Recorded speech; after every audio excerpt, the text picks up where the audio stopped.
Hey, folks. Greetings, all. It sure is quiet today. Happy belated, Cortland. Thank you so much for that. I really appreciate it. I'm sorry, y'all. I'm at a conference. I was so involved in the talk. I'm so glad Anthony called. And I had to run up these steps to the back of the room. I'm wore out up here. Give me a second to catch my breath. I thought I messed something up. Nope. Good call. Good call.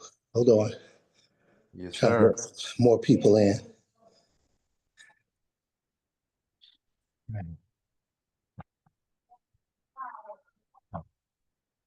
Well, we are here for Saturday Scuba Tip and the Aqua Corps Safety Tip Live. I'm Cortland Butts, Safety Officer for the National Association of Black Scuba Divers, and I'm going to welcome you to our fellow Aqua Corps member, Anthony Ford. Typically, Dr. Ford, we ask 4 questions when we start these things off, just so we can give folks a good context of who you are and what you're about to talk about. The 4 questions are, number 1, what got you involved in scuba diving? Second, what got you involved in NABS? Third, what got you involved in Aqua Corps? And finally, what is your topic for the day? Now, all of those things may come up during your presentation. You can handle them how you want, but this is us trying to get you to get to know the folks better and vice versa. Fair enough, Brother Cortland. I will answer them in the order that you have requested. I got into scuba diving in 1999 as a part of a Discover Scuba in Jamaica in Montego Bay. It was something that the resort had offered. Wasn't particularly thinking about scuba diving. I was just glad that I didn't have to work that week. And there was a very nice Jamaican man who was our instructor, who really encouraged me to take the course. He made it really fascinating, gave a great lecture, especially for a non-diver, and took the Discover Scuba course, was horrible in the water as I look back on it, and left Jamaica, really excited, came back to the States, got certified in September of '99, did my advanced open water a couple of months later, got into cavern diving and eventually cave diving, which really sidetracked me along a whole different path. I did that for about 4 years, and that's still some of the best training I think I've ever had in any discipline ever. Just absolutely fantastic, just the mental part of it. Got out of cave diving, or decided that I didn't want to cave dive anymore, and then got into dive leadership. So I became a dive master, and I think an instructor in 07, 08. Became an instructor trainer in 2013, and then became a course director in 2016, and then became a course director trainer, I want to say in 2023, 22 or 23. And then last year I became a full face mask instructor and instructor trainer. So that is kind of the abridged version of why I got into scuba diving. In terms of NABS, I had heard about NABS shortly after I became an instructor, but I didn't know a whole lot about it. One of my classmates, Andrea Williams, current NABS president, she and I were talking about some homecoming stuff, and she mentioned NABS. And so I was motivated to check out the local chapter here in Atlanta, and then joined the National Association, and attended my first summit in 2012, I believe in Key Largo, which is where a lot of folks along the Northeast got snowed in and actually couldn't make it. So that was my first introduction to NABS. Aqua Corps, I joined about a year after I got into NABS, had an opportunity to see for the first time that I could remember that many black dive leaders ever. So I had only seen a handful throughout my experience, both as a diver and as an instructor. But in NABS and in Aqua Corps is when I realized there were a whole lot of people who looked like me that were teaching people to dive. And it was very motivating. And the last question in terms of my topic, I'll be talking about the full face mask. There are different brands of the mask on the market. The one that I was trained on is the Ocean Reef Neptune 3. So that's the one that I'll be talking about. I think there are about 3 or 4 of the manufacturers of masks on the market. But from what I understand, I think Ocean Reef is certainly among the best. And hopefully we will be able to go over why. So Cortland, can you make me a co-host, please?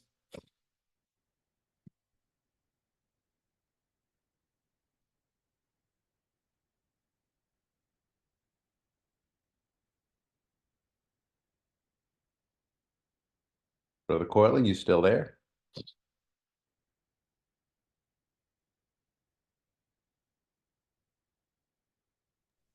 You should be good. Thank you, sir. Otherwise, this becomes a much briefer presentation. Make sure I got the right one up. I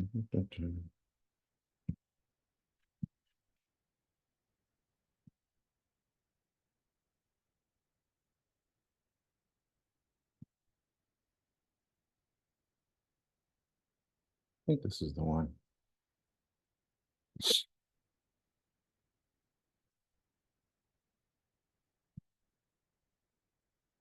All right. Can everybody see my screen? Yes, Yes. no? Thank you, kind sir. All right. So as Cortland has stated, my name is Anthony Ford. I am a course director trainer with the National Association of Underwater Instructors. I'm also an instructor trainer with Ocean Reef to teach the full face mask. It's something that I became aware of probably around the summer of last year. Wasn't intimately familiar with it, but had an opportunity to take both the course and soon after the instructor course, and found the device fascinating. It's a different way of diving. It's not hard, but it's just different. Traditionally, we dive with a mask and a regulator that are 2 separate units. With the Ocean Reef mask, it's all one giant unit. So the regulator itself is built into the mask. What that means is that you don't have to have the regulator in your mouth, because there's a pocket that you'll breathe in and out of, and we'll talk about that shortly. So the biggest asset to me is that you can talk underwater. There's an underwater communication device where divers can talk to each other, and if you have a surface unit, divers can talk to the people on the boat. So this is a PowerPoint presentation from my instructor, Renee Hausman, who is the International Training Director for Ocean Reef. I think they're based out of Italy, and he travels all over Europe and Asia teaching the mask. And I was very fortunate to have him do my instructor and instructor training course. Very nice guy and very passionate about the device.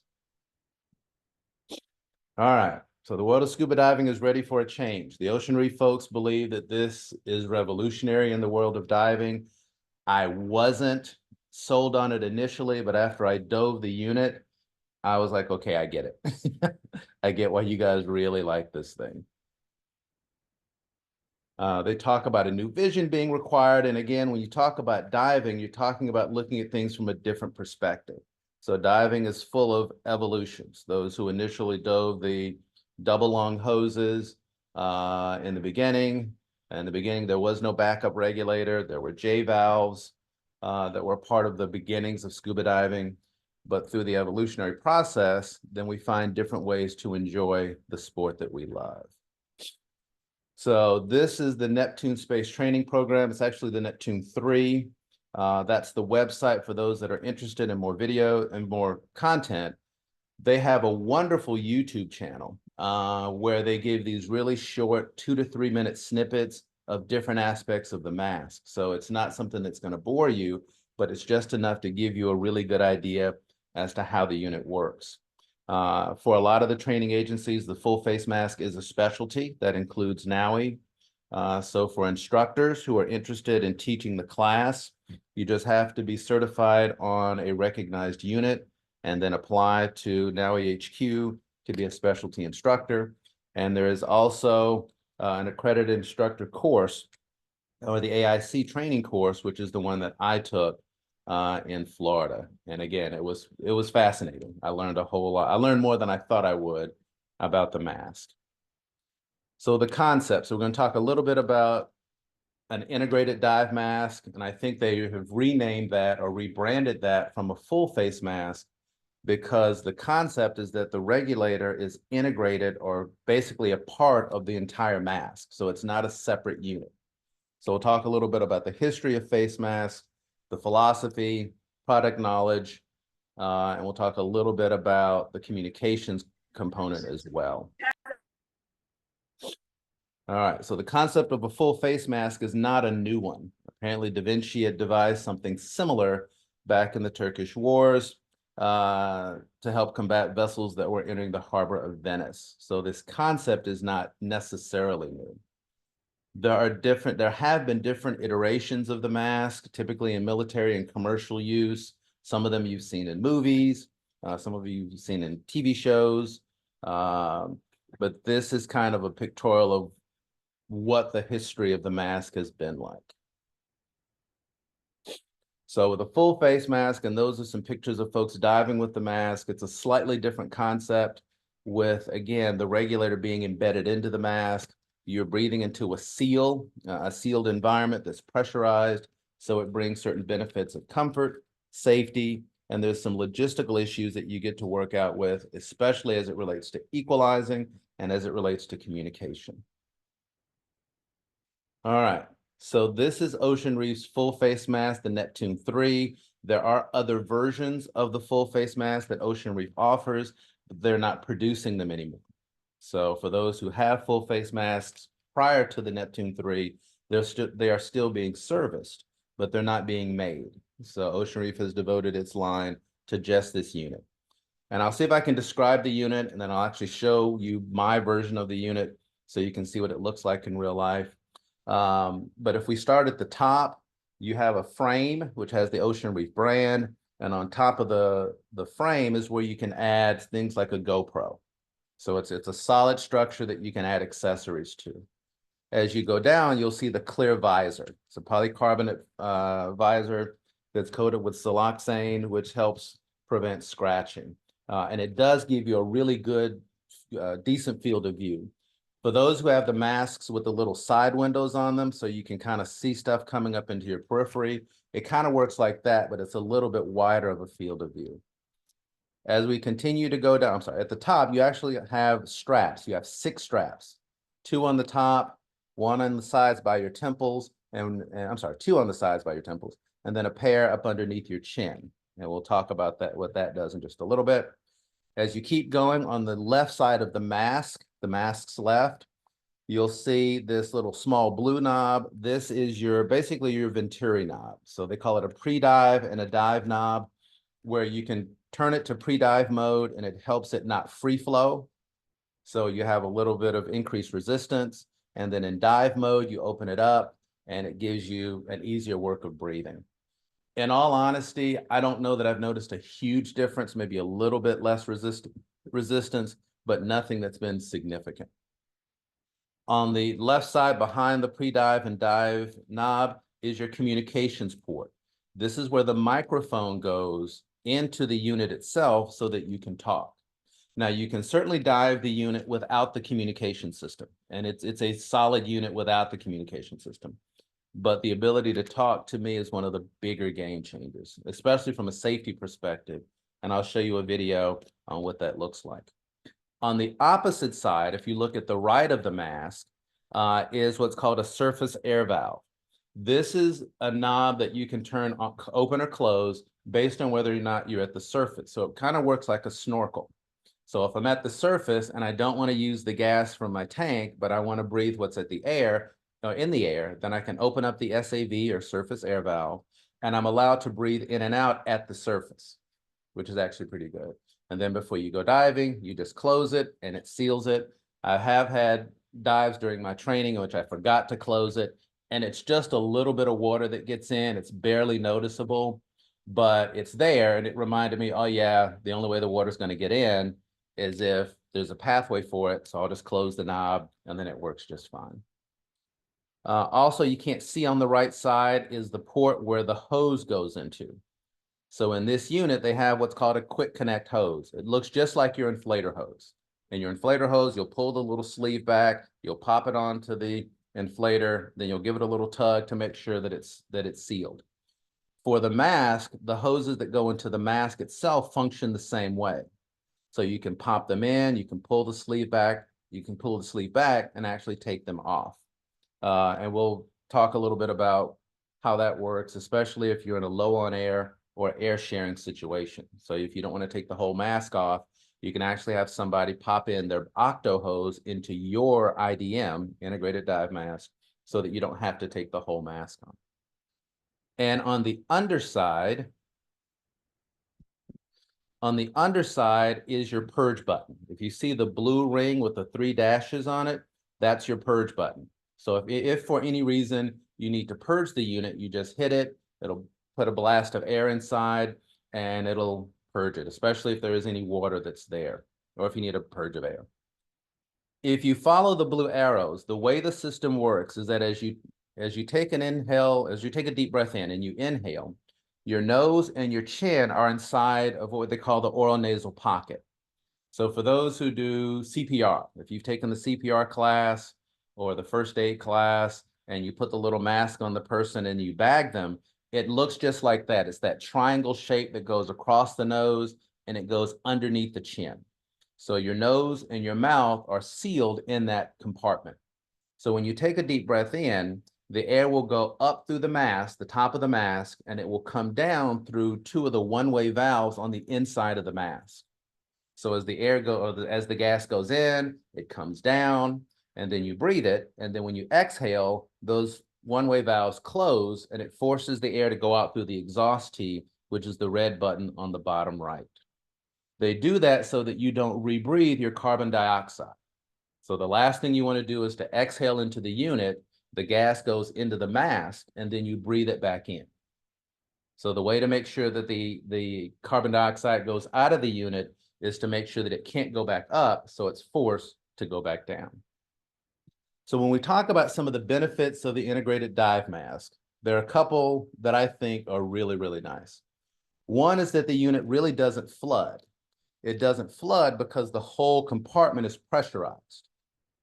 So it's really difficult to get water into the mask. As a matter of fact, when we do the training skills, you actually have to break the seal and lean over to force the water to come in the face of the pressurized system. So in the diving that I've had, I've never had the mask flood. Because air will go into the inside portion of the mask and fill the visor, then it doesn't fog. The way we get rid of fog in your car is that you turn on the defog. And what the defog does is that it blows air up the windshield so that you remove the fog. Well, every time you breathe in scuba units, in the IDM, you're doing the same thing. You're taking a deep breath in. When the air comes in, it removes the fog, and it's all gone. So it really doesn't fog. You have an increased field of vision. So typically with a traditional mask that fits the way it normally fits, you lose your peripheral vision. But because the mask is kind of wide and flat, then you actually do have an increase in your peripheral vision. And then when I use it, I can see other divers or other things kind of come into my periphery sooner than I would if I was wearing the traditional mask. One of the things that I also like is that it keeps your face dry. Because the entire area is sealed, then water doesn't come in contact with your face. So for those who do a lot of cold water diving, people who like to hang out in 40 and 50-degree weather and below, it's a really neat thing to not have that cold water touch your face. Because you can put on a dry suit, you can put on a hood, you can put on gloves, you can put your thermals underneath your dry suit, but your face is still getting wet in a traditional setup. With this system, your face doesn't get wet, so you are really probably as dry as you're gonna be. Equalization. Because the chamber is pressurized, it means that the sinuses are pressurized with the outside water pressure as well. So you really don't get squeezes in your sinuses. Now, because your ears are not inside the mask, you still have to equalize through your ears. But in terms of your sinuses, they will balance with the same pressure that's on the outside of the water, which is actually pretty good, outside of the mask and in the water. Because of that, they've come up with a unique way of equalizing, and I'll actually show you that in another slide, because you can't pinch your nose with the mask on. So they've come up with a creative way to resolve that. Their philosophy is underwater naturally. That's kind of their slogan, meaning that they want you to breathe underwater the same way you breathe on the surface. Normally, when we breathe in and out, we'll breathe in and out through our nose. And in this system, you can breathe in and out through your nose just like you would on the surface. What that does is that it makes it a more relaxed breathing cycle.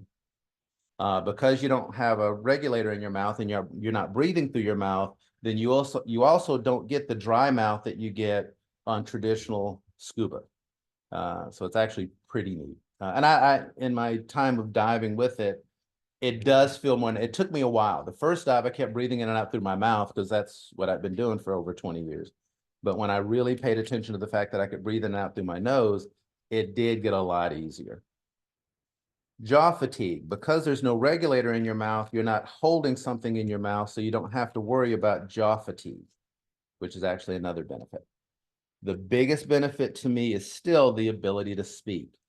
Because there's an entire air pocket around your nose and your mouth, and there's no regulator in your mouth, they have devised what they call a push-to-talk. Actually, there's several different ways to communicate, but the most popular one is the push-to-talk system, and I'll show you what that looks like, to where you can actually push a button where the communications port is, you'll hear a beep, you'll say what you need to say, and everybody who's tuned into that channel who has the headphones can hear what you're talking about.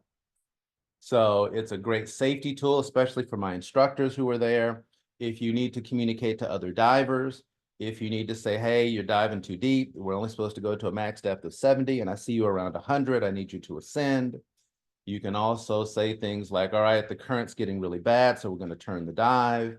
You can communicate with the surface. So the boat can have a surface unit to communicate with other divers in case there are things that need to be changed or plans that need to be changed while you're underwater. Oops, they don't do that. And then the last one that they talk about is not having the risk of losing your regulator. For the instructors out there, all of us teach the regulator recovery skill, I believe, where if a regulator gets knocked out, then we show you how to put it back into your mouth. Well, because the regulator is built into the mask, there is no regulator to get knocked out. Even if you become unconscious in the water, because you're still sealed in the unit, you can keep breathing. You can keep breathing, which is actually a pretty neat idea. When they mentioned that to me, I really like that as a safety concept. So we talk about unconscious divers in the water and what do you do? In this particular system, even if they're unconscious, if they can breathe, they'll still have access to the breathing gas because of the pocket that their face and their nose is located in. So the concept of full face masks themselves have gone through different iterations. To just having a hole where you would pop a regulator in. You'll see a couple of the versions have that same concept. I've actually seen versions where some of the videos, YouTube videos, where some of those regulators have actually popped off the mask. A guy actually recorded it as a part of his dive. He didn't plan it, but it came about as a part of his dive. And so they went through a first, second, third, and fourth generation of the dive mask. Ocean Reef considers, oops. There we go. It considers its version kind of a zero generation. In other words, they're starting back from square one with a new version, not an alteration of an old version. And again, this concept of having it integrate into the mask itself is revolutionary.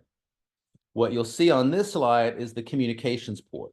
You'll see the communication unit. You'll see the blue button, which is your push to talk button. And then you'll see the headphones. You'll see one on the left. There's going to be a matching one on the right, so that you can actually talk and communicate with other divers or even the boat on the surface. We've talked about the fact that the mask is made out of a polycarbonate substance, and it has a really nice field of vision. On the inside of the mask, there's a seal, and the seals come in medium, large, and small, medium, and then medium, large. I'm talking to them about trying to get like an extra large because people have different faces. But it is that seal that closes everything in. So even with the different sizes of the seals, the mask is still the same. The frame is still the same, but the seal can be made bigger or smaller, or you can get one bigger or smaller based on the shape of your face. How to get the mask off. There is a quick release system or a quick release handle. That's the picture at the top right with the blue strings and the little rubber handle. They came up with this to use a one-handed technique to remove the mask. Otherwise, you'd have to put your thumbs along the little rubber part that the blue string attaches to. There's one on each side. So you could use the release tabs you pull on both sides to loosen the bottom strap and then take the mask off. With the quick release strap, you grab it, you pull it down, and you pull it off. So if you have a camera or a light or something like that in your other hand, then you don't have to drop it in order to take the mask off. The bottom picture up underneath that shows the 6-point harness. So this is what we talked about earlier. You'll have 2 tabs on the top, 2 tabs in the middle, 2 tabs on the bottom. And the sequence that you put the tabs on, or you put the straps on, is important. So we call that the spider harness. Looks like the legs of a spider, even though spiders have 8 legs. It looks like a spider harness. So you're going to put the whole unit on with one hand, and you're going to pull the middle straps on first, which seals the whole mask to your face. You're going to tighten the bottom straps second, which creates the seal up underneath your chin. And then you're going to do the top straps last, which prevents free flowing from the top of the mask.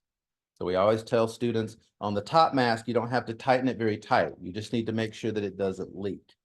So the sequence of events in terms of how you put the mask on is important to make sure that you get a good fit and a good seal.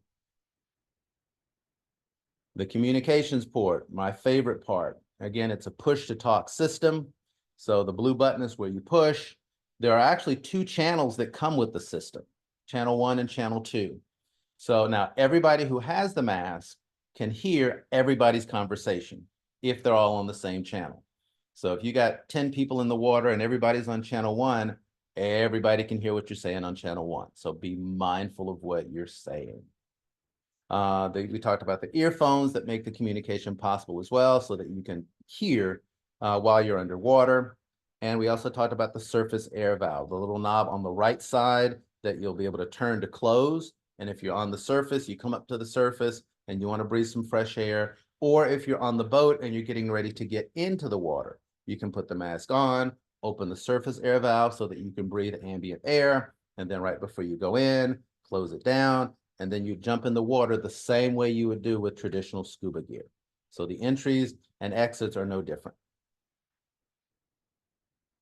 All right, we talked about the equalization system. If you turn the mask around and you're looking into the mask, you'll see the oronasal pocket that we talked about, the triangle at the top. You'll see there's a seal at the bottom where your chin will go into. You see the exhaust T, so when you breathe in through the hole at the bottom, that's where your carbon dioxide is going. But you'll see these 2 little, they look like little rubber bullets that are attached to an adjustable lever. There are also extenders that you can put underneath the bullets to make them come further out towards your nose. So this is the system that we use to equalize underwater. And there's actually a video that kind of describes what that looks like.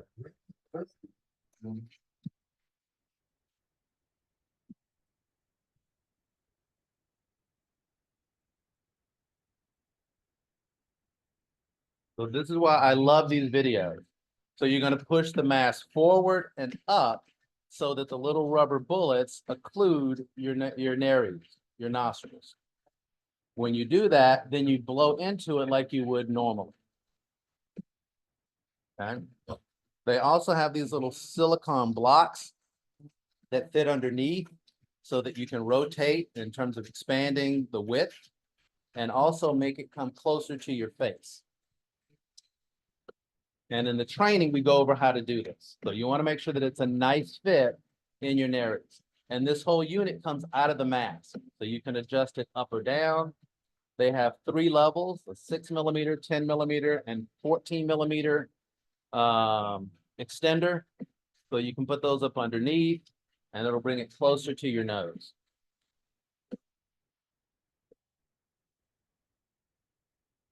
And again, that's the inside of the mask.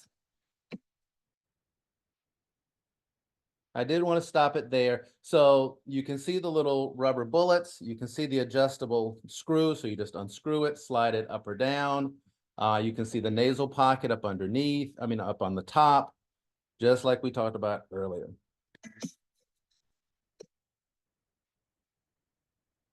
So you adjust it to the height that's right for you, tighten it down, and it'll be in the same place every time you use the unit. So he's going to put the mask on, and he's going to push it in and up to make sure that it fits up underneath his nostrils comfortably.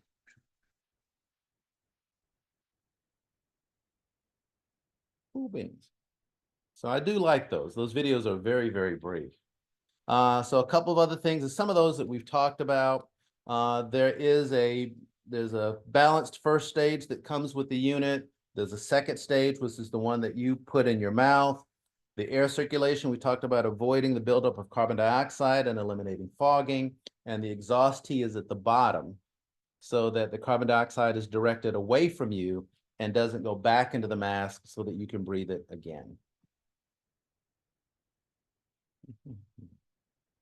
All right, so the Neptune 3, it's an integrated and balanced system. You can actually dive this system in any position. So in the class, we'll have you be face down, face up. We'll actually have you stand on your head so that you can actually see that no matter what position you are with the mask, it really doesn't leak and it really doesn't free flow.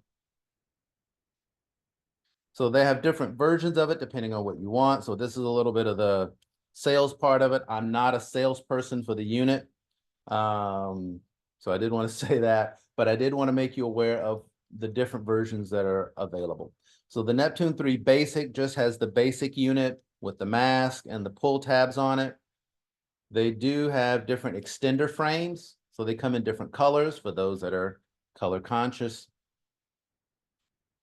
The Predator, they actually don't make anymore, but they still do service it.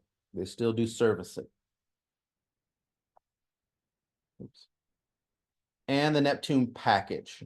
So most people tend to get the package. It actually has the backpack so that you can carry the mask around with you. It'll include the first stage, the second stage, your octo. It'll have a pressure gauge in it. It'll have the mask itself. And it'll also have what they call their backup mask package or bump. When you dive with a full face mask, you have to have a backup mask. You have to have a backup mask because we do skills in which you will bail out of the mask underwater. When you bail out of the mask underwater, you have 2 problems that you really don't have with traditional scuba units, the scuba setup. One is that one is that you can't breathe when you take the mask off. The other is that you can't see when you take the mask off. So you have to correct both problems. Obviously, the one that you correct first is the breathing. That's where your backup regulator comes into play. And the other one is the mask. So you have to be able to see. So when we do it as a part of the training, then the students have to identify their backup reg. They have to identify their mask before they bail out, and then they bail out. Reg goes in first, mask goes in second, you clear it, and now you're back on traditional scuba again. There's actually a quick connect for another second stage that goes with this unit as well. If for some reason your mask isn't working, then you can actually just pop on a second stage and then you're diving traditional scuba. So the package that they offer is the one that I got when I got mine, which I thought was pretty neat. A couple of other accessories that may or may not appeal to you, depending on your diving preference. One is the light. They call it the Vesper. If you look on the left side of the screen, you'll see the mask at the top has a bright light on it. It's a light unit that's rechargeable, and that you could pop it into the mask, and you'll use your hand to cut it on and your hand to cut it off once it's actually turned on. Now, I used it on a night dive once, and it is really a backup light. It is not a primary light. It is not a primary light. The field of vision is about kind of that wide, as opposed to the big bright lights that we typically take when we go night diving. But it's not bad. It's not a bad unit. For those who wear corrective lenses, there's a frame that you can buy that'll pop into the inside of the mask, and then you can get the lens that matches your correction. And I think they go from -4 to +4. So if you, I think like these glasses are like a 1, I think a -1. So if I wanted to adjust that, then I could just buy the frame, buy the lenses, put the -1s in, and now I have that correction underwater, and the frame will pop out, so you can actually wear the lenses on the surface as well. So it's kind of creative. So if you look beside the frame, you'll see the quick connect. So if you follow the links of the hoses from left to right, the left side is the part that fits onto the mask itself. So you'll see this little nipple or male portion on the mask. The quick connect is the unit in the center, and then the hose is there. So even if you have your own regulator system, you can buy a quick connect unit, I actually have a couple of those, that you can install that will offer you the same option. And the quick connects, especially during safety skills or during safety situations, can be helpful. Out of air and low on air situations, then the quick connect is actually helpful. For those who dive side mount or who dive with more than one tank, you can actually get the dual tank valve, in which you can plug in the hoses of both tanks into one unit, and then you can alternate between the units by changing the position of the little lever on the side. And it does lock into place so that it won't pop back and forth accidentally. They do come in din and yoke for those who are interested. And they also have a swivel connection, which I'm not a fan of, to be honest with you. In the training, one of the guys had a swivel connection, and when I was trying to give him my backup octo to put the hose back to his IDM so he could breathe, the swivel kept moving. And after that session, once we got out of the water, he took it off and he hasn't used it since. So it's out there. There are hard kits that you could get. If you look at the guy in the water, he has a light that's mounted to the side. He has a GoPro camera mounted to the side. So depending on what you want to do in terms of hands-free equipment, then there's a frame that comes with it that will allow you to attach other items to the mask as well. You service it every year or every 100 dives. And there with the Neptune 3, there is a lifetime warranty that comes with it. So when you get it, you'll get the little warranty card. You go online, you fill it out. But it definitely should be serviced at the approved intervals. Cleaning it, fresh water, dry it with a soft towel, make sure that it's completely dry before you put it away. Sanitizing it, you want to clean the nose blocks, you can put it in, soak it in boiling water for 15 minutes with 70% alcohol and 30% distilled water. So maintenance hasn't really been a problem. There's one other video that I want to show you guys, and I won't do the whole thing. I just want to go over a couple of scenarios. For my instructors, please pay close attention. What Ocean Reef did is that they came up with different scenarios in which this system may be beneficial, especially the communications portion.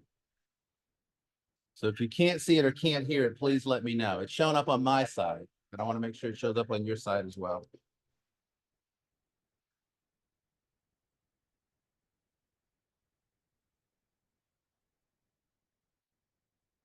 No audio.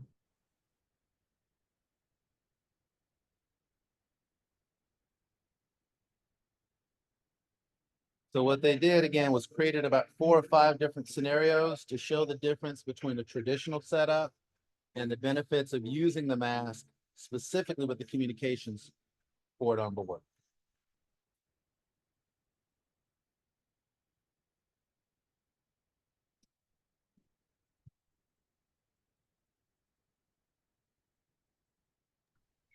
Anthony, it's not hearing audio.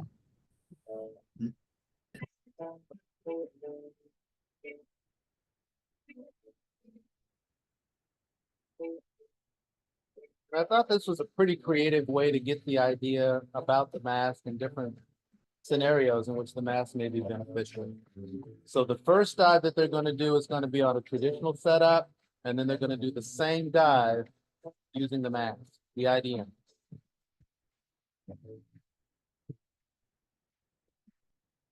By the way, never get in the water the way that last guy did.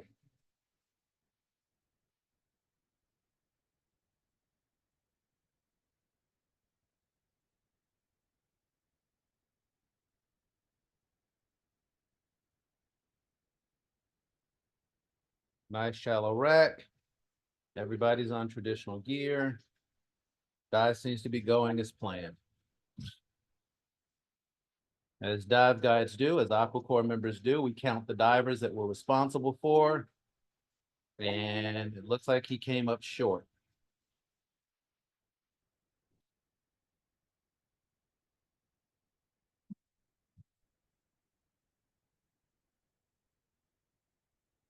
Don't want him touching the wreck, but that's another discussion.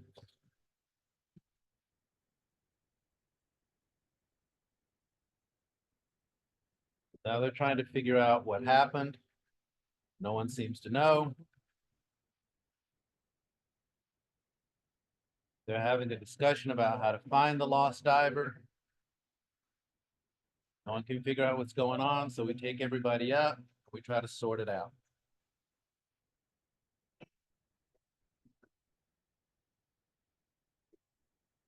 With the IDM and the communication system, then we have options. That's the swivel.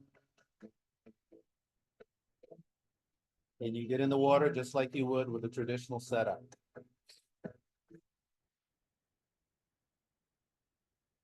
They're water activated, by the way. Shot to layer one. Desktop communication. Over. Later ones, John. I am confirming your quality of communication is excellent. Please confirm, over. John to layer one. Quality of communication is excellent. 3 divers with me. I am starting the dive according to plan. Standing by. That's the surface unit that you can have on the boat. So for those who take folks out on boats, it's an added safety feature. Shot to layer one. I am missing a diver. Boat is moving from north to south. The tender come over to our location. I will board with a surface body. Lead control. Over. Layla one to John. I confirm you are missing a diver.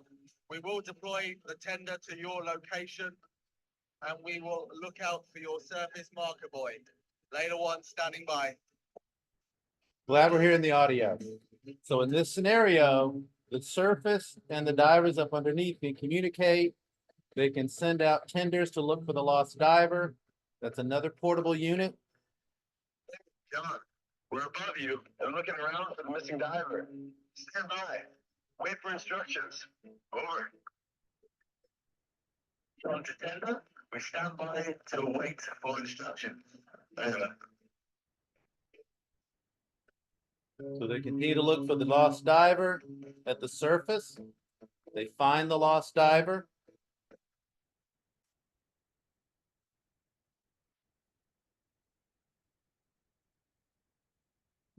You can see the communication cables that are there. He tosses the transducer in the water to talk to the divers. John, located the missing diver.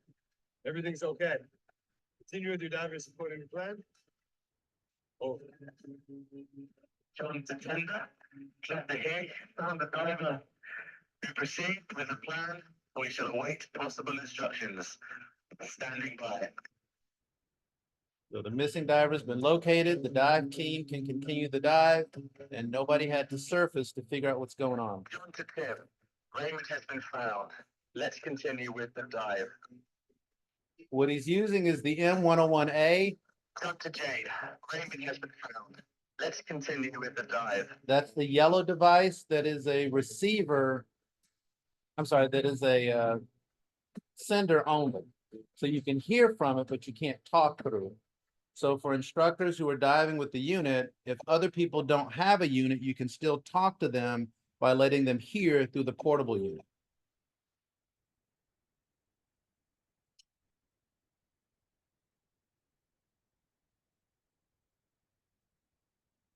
So the boat crew is looking at the conditions, trying to figure out if they think things are safe.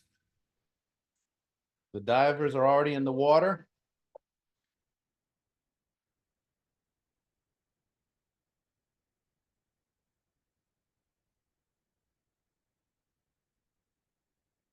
Yeah, I agree. Let's call the divers. Later one to John.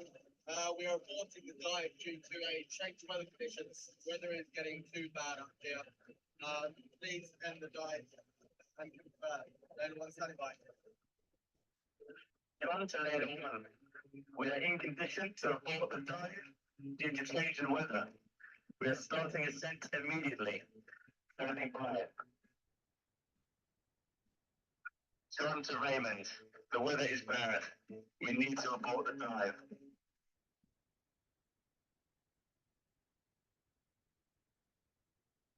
John to Jane. The weather is bad. We need to abort the dive. This is much better than trying to do this with hand signals and normal circumstances. John to Tim. The weather is bad. We need to abort the dive. The people up top would not be able to communicate with the people underneath to be able to make changes to the dive plan.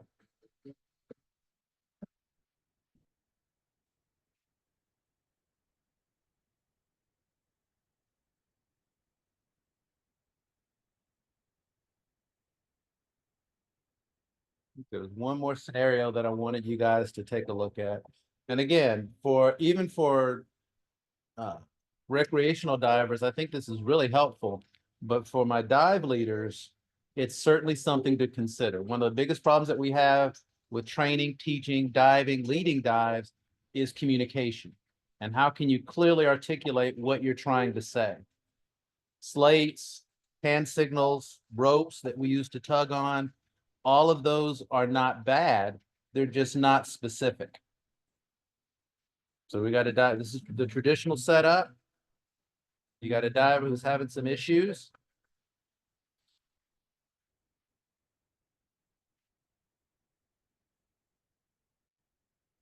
Still trying to resolve it. He's low on air.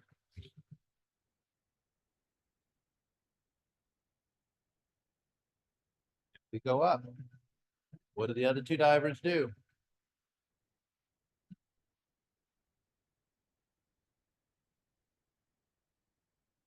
The scenario that a lot of us have encountered quite a bit. So let's see what happens when we have options. John to Jane. The current is not in our favor. John to Raymond. The current is not in our favor. John to Tim. The current is not in our favor. John to later one. The current is not in our favor. We are changing direction. I will put a marker for it up on our safety stop to give you time to collect us. Please confirm. Over. Layla one to John, confirming that you are changing direction due to currents. We will be looking out for your marker buoy. Layla one standing by.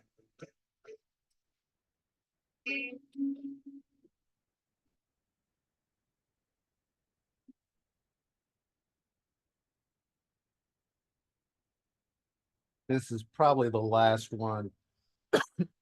I really do like the scenario. And so I really, especially for my instructors, wanted them to see different ways in which this can be applicable.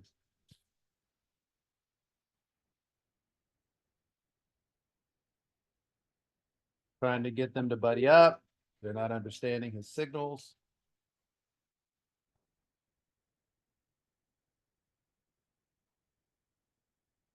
See plan B. John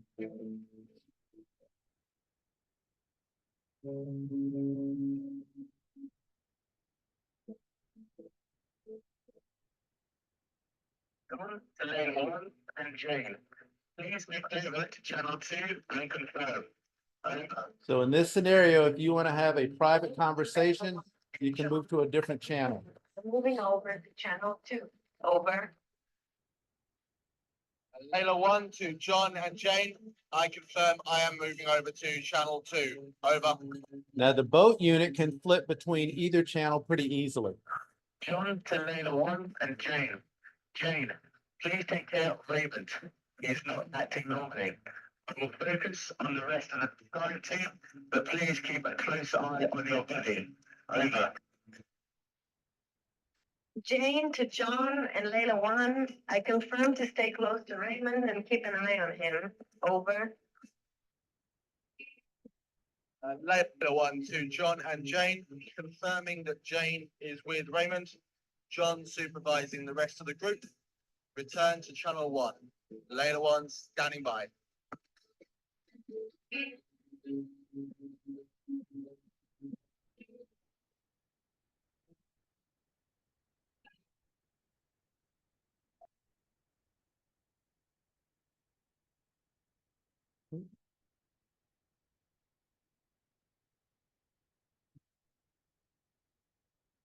That concludes the videos. I did want to show you guys what it looks like. Let me take off the blurry. Oop.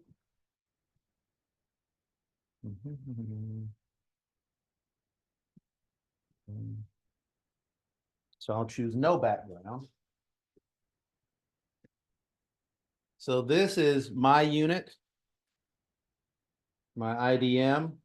We talked about the push to talk button, the communication button on the video. You could see them pushing this button every time they wanted something to say, something. The headphones, you'll see on both sides as well, so you can hear. We talked about the spider straps that go over your head. We talked about the surface air valve. This is the one that opens and closes at the surface if you wanted to breathe at the surface. This is the little male nipple where the regulator hose will fit into so that you can breathe. And when we put it on,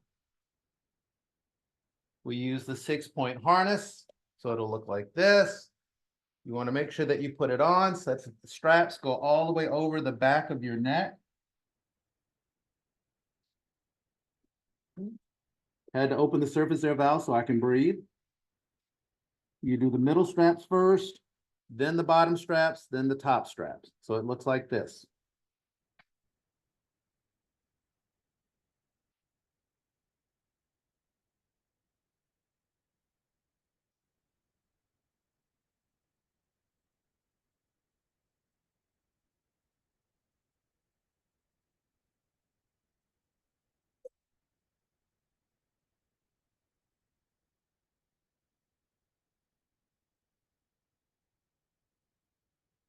And then to take it off, it's just a one-handed quick release. I always ask my students to reset the straps every time you take it off so that you don't have to struggle with it to put it back on. Again, this is the inside. Those are the two little nasal plugs for your equalization system. That's the nasal pocket that seals the nose and the chin. And the exhaust tee, you may not be able to see very clearly, is down at the bottom. So when we talked about the mask, we talked about the fact that it doesn't flood, doesn't fog. Put my glasses back on. You don't have to have a regulator in your mouth, so there is no jaw fatigue. The system is pressurized inside the mask with your sinuses inside and out. Even if you happen to be unconscious, if you're breathing, then you won't lose the regulator. And my favorite is the ability to communicate. So that concludes my presentation. I appreciate your patience. I don't know if I ran a little long or not, but I did want to open it up for questions. So just open up your mic. Let's see, hands. That was an outstanding job, Dr. Anthony Ford. Very impressive. I think Kamal is on. I want to see what his critique of your presentation is. We can talk about that. Absolutely, Brother Kamal. I would All love right. to hear your feedback. Talking So at the if we bit. could, can y'all, if you have a question, put it in the chat or raise your hand.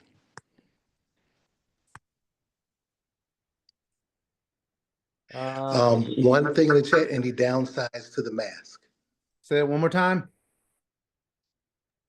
Are there any downsides to using the full face mask?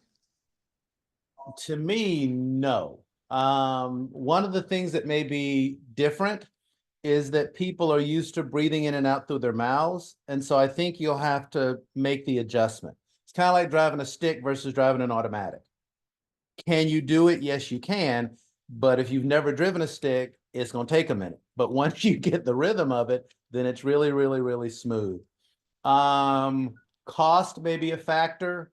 The mask by itself can cost somewhere around $1,400, depending on where you get it. But the mask includes the mask and the entire regulator setup. So if you buy a mask separately and you buy an entire regulator setup separately, which includes the primary hose, your backup octo, your pressure gauge, your first stage, and the mask, then you're probably spending a couple $100 more than if you bought them separately. The communications unit is an add-on, so it doesn't come standard. You have to get it, and then we have to attach it to the mask itself. So when I got the mask, I had to add the communication system to it. Downsides. I can't really think of any downsides. Since I started, I don't think I've gone back to my traditional setup. I thought about it. I brought my backup, my regular setup with me, never touched it when I went diving. All right, there are two more questions in the chat. One of them is closer related to what you just mentioned. They're asking, what is the SAC rate, traditional versus full face mask, in your Good opinion? question. In the beginning, the SAC rates tend to be a little higher. People tend to be a little nervous. They're trying to figure it out. They're a little anxious, so they may hyperventilate. Once you get used to the mask and you control your breathing rate, something that we've talked about on previous scuba tips, the recommendation that I give is 5 seconds in, 7 seconds out. 1, 2, 3, 4, 5. 1, 2, 3, 4, 5, 6, 7. Once you control your breathing rate, then the SAC rates tend to equilibrate. Now, you're probably going to be off by a couple hundred PSI one way or the other, but the trade-off to me is worth it. If my face isn't wet, if I can talk underwater, if my mask doesn't fog or flood, then it's an acceptable trade-off. So I won't say that it's negligible, but I will say that in the beginning, divers tend to have an increased SAC rate, but it tends to kind of go back closer to normal once they get used to the unit. All right. Another question is asking specifically about training on the unit. What is that like? Well, both as a student and as an instructor, being trained on it was a blast. In terms of training other people, I break it up into 4 sections. So one, Ocean Reef offers an e-learning course that they charge students, but the e-learning course is outstanding. It is really, really good. It's not too long. They break the chapters up into kind of 1 or 2 pages. There are a lot of videos that are associated with it, and they do a really good job of walking you through the mask and all of its components. Even when I took the e-learning course as a student, I felt really prepared by the time I did the in-person portion with my instructor.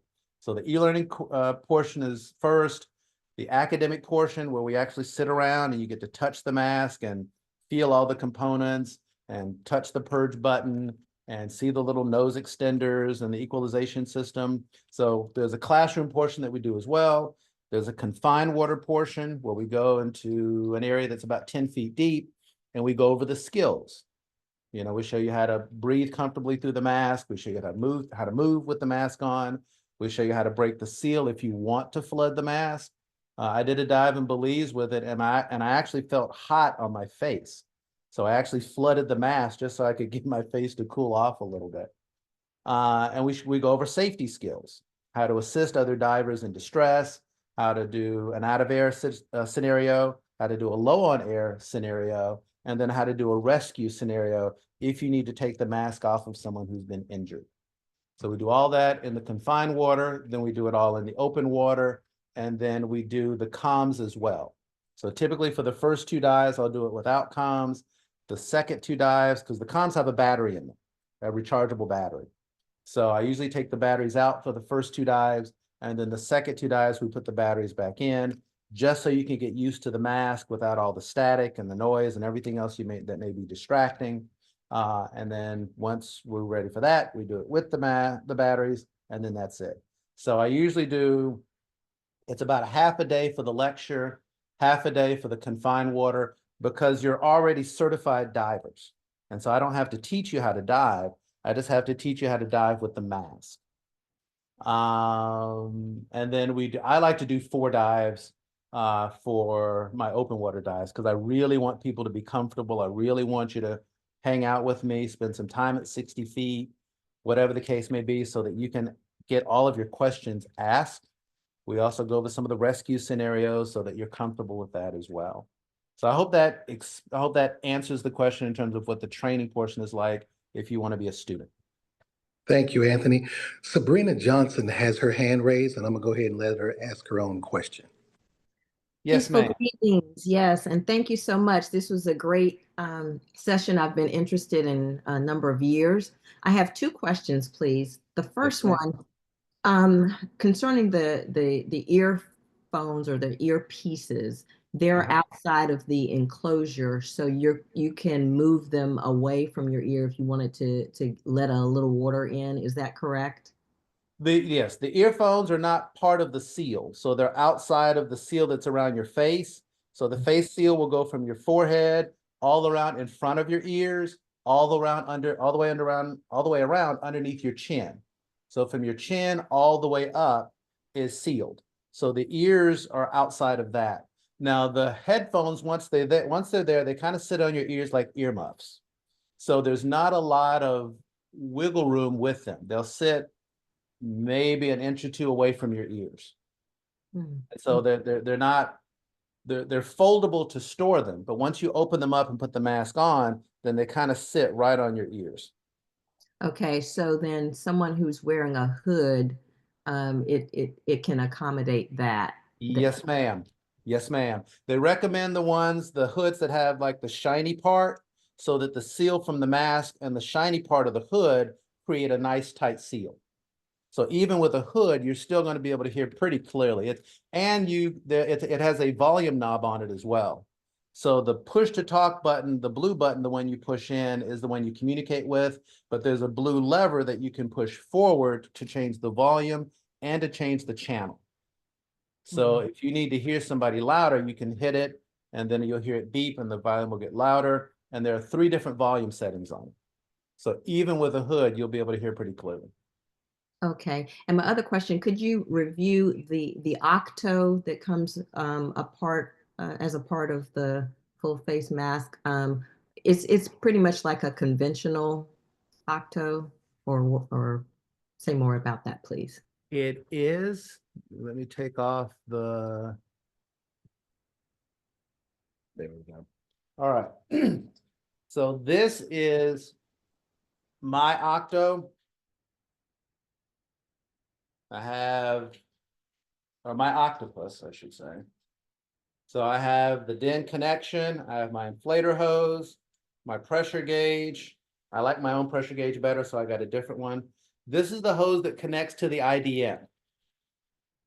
And then this is the octo that's on the red. So if I need to donate air to someone, let's say Cortland and I are diving, Cortland's low on air. What I can do is that using the quick connect, I can separate the hose and the second stage. Whoops, that one's supposed to have it. The hose in the second stage, and then pop it into Cortland's face mask. So that way, if he's low on air, he doesn't have to take the mask off to receive the entire octo. So with the quick connects, solid, they separate. I pop this into Cortland's IDM. Now we're sharing air. Okay, and you would also be able to share air with someone who was not wearing an integrated face mask. That is correct. So this would sit like clipped off to my D-ring, and if they needed it, then I would unclip it, and then I would hand it to them so that they can breathe it. So you can use it through the traditional way. So if someone didn't have the mask and you wanted to donate air, you could do it traditionally. Or if they had the IDM, you could do it that way as well. Okay, great. Thanks so much. Yes, ma'am. Anthony, we have, we're over time. We have 2 more questions I'm going to get you to answer. Yes, sir. Then we're going to wrap it up, okay? Yes, sir. So, one of the questions is, do you use more air when you talk using this mask? And is it hard to talk with the mask on? Yes, you will use a little bit more air when you talk. Now, how much depends on what you have to say and what your breathing rate is. So it's not, you know, you don't want to really give a long monologue. You kind of want to say what you want to say and then kind of move forward with it. But yes, you will use a little bit more air. I haven't noticed a significant change. In terms of the difficulty in talking, no, it's not difficult. But what I've learned is that you have to time your talking with your breathing, and you have to time your hearing with your breathing. In the mask, you're going to be able to hear yourself breathe. So when you exhale, you will hear your inhale, you will hear your exhale. So if Cortland wants to say something to me, he'll hit the blue button, and then I will hear a beep. It'll beep on his end, it'll beep on my end. When I hear the beep, what I'll do is kind of take a deep breath in and hold it for a while so that I don't hear myself breathing and I can hear him talking. So he'll say what he wants to say, and then I'll slowly start to exhale. And then if I want to respond back, I'll do the same thing. You don't have to yell. You don't have to shout. You can talk at a very low, like, "Hi, Cortland, this is Anthony. Just wanted to make sure you saw the shark over your left shoulder." And that's it. So I don't have to say, "Hey, Cortland, did you see that shark?" Don't have to do any of that. The microphone and the headphones are really, really good. So you don't have to yell or scream. All right. Thank you, Anthony. Last question. Yes. Is channel 2 open to all, or is it variable? Each of the units from Ocean Reef with this system, they call it the Mercury system, they all have the same channel 1 and they all have the same channel 2. So everybody who's on channel 1 can hear everyone on channel 1's conversation. Everyone on channel 2 can hear channel 2's conversation. If you want to go to channel 2 to say something, other people can go to channel 2 and listen to it as well. So I don't think that they've gotten into the point where they've had multiple channels. So even if there's someone with from another dive group, if they have the Mercury system, they can hear channel 1 as well. So the range on these units is about 800 to 900 feet. So you can hear really well. The sound, the transmitter will send out a really powerful signal in order to be able to get the sound waves to go through the water. Interestingly enough, when I was in Belize last month, I dove at my safety stop, there was a pod of dolphins that showed up, which was amazing because it was the first time I've ever been in the water with dolphins. And there were 8 of them. And as the dolphins started to come close to me, I could hear the static in the headphones get louder. And as they went away, it went away. So I'm assuming it was the echolocation from the dolphins that I was hearing. But in terms of the ability to hear, it's pretty clear. In terms of the channels, everybody on each of the unit can alternate between any of the 2 channels. So it is still a thing where you're not having a private conversation between 2 people, unless you're the only 2 who have the device. Even the boat unit, if there's a surface unit on the boat, they can hear the conversation as well. Thank you, Anthony. If I may, just to add to that, Yes. when I got trained as an instructor on a unit, they also told us channel 2 is compatible with other units. So the OTS Guardian has a communication system. So if your buddy is diving with a unit different to yours and they have the OTS or even the Inspirion, it uses those same channels. All right, that will do it for our Aqua Corps safety tip. You all know how to get in contact with Dr. Anthony Ford. If you don't, Doc, I'm gonna go ahead and ask you to drop your email into the chat, and I will leave this open so that everybody can copy it if they need it. Thank you all. Wonderful presentation. I'm a master instructor. Y'all take care. Thank you. Putting it in the chat now. In terms of my email address, I also wanted to shout out my sister-in-law who makes the Cupid's favorite scuba instructor shirt. So she makes that through her company K's Creation. So I thought that was really, really neat. And when Cortland asked me to do this, I couldn't wait to wear my shirt for the presentation. So questions, any questions, comments, concerns, or issues that anybody may have? Okay, Scuba Doc. Yeah. Great job, Anthony Ford, Jay, and Vanessa Hagler. Thank you, sir. Thank you. Hey, Miss Vanessa. Hey, dear. How you doing? How you doing? We hanging in here? I hear you, girl. I hear you. I hear you. What I really, and I talked to Cortland about this at length, is that I really think that this could be an asset for Aqua Corps.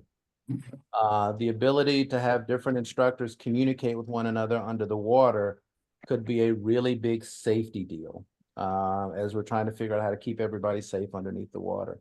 As a matter of fact, go ahead and tell them about the little trip we got coming up. One of the things that I discussed with Cortland was the option of teaching Aqua Corps members who are interested the full face mask. Again, it's the Neptune 3. I know there are other masks out there. This is the one that I trained on, so I stay in my lane.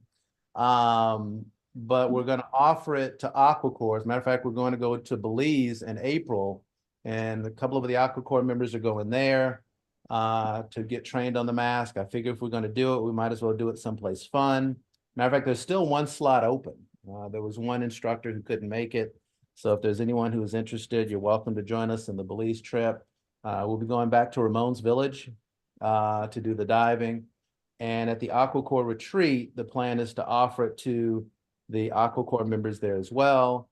And if they really like it, then we can do the instructor course for the Ocean Reef mask as well. So it is a potential revenue source for those who would want to teach it. Excellent. All right, Doc, I made you the host so I can go. Okay. In case anybody else needs to speak with you. Y'all be safe. Take care. Appreciate it, Brother All right, Cortland. Cortland. All right, man. Be safe out there. Yes, You sir. too. Any other All right, questions? bye, Dr. Ford. Bye, Cortland. Good seeing you guys. Good seeing you. Good seeing you. Any other questions, comments, concerns, or issues? Hey, Miss Pam. Always. Huh? Amazing job as always. Thank you, thank you, thank you. Just trying to do what I can to help. All right. Have a good And everybody. your evaluation is to come, Dr. Ford. I appreciate that, Brother Kamal. I can't wait to hear it. All right, have a good one, man. All right, take care, everybody. If you need me, just contact me at the email address. If you're interested in taking the course, let me know, and we will take it from there.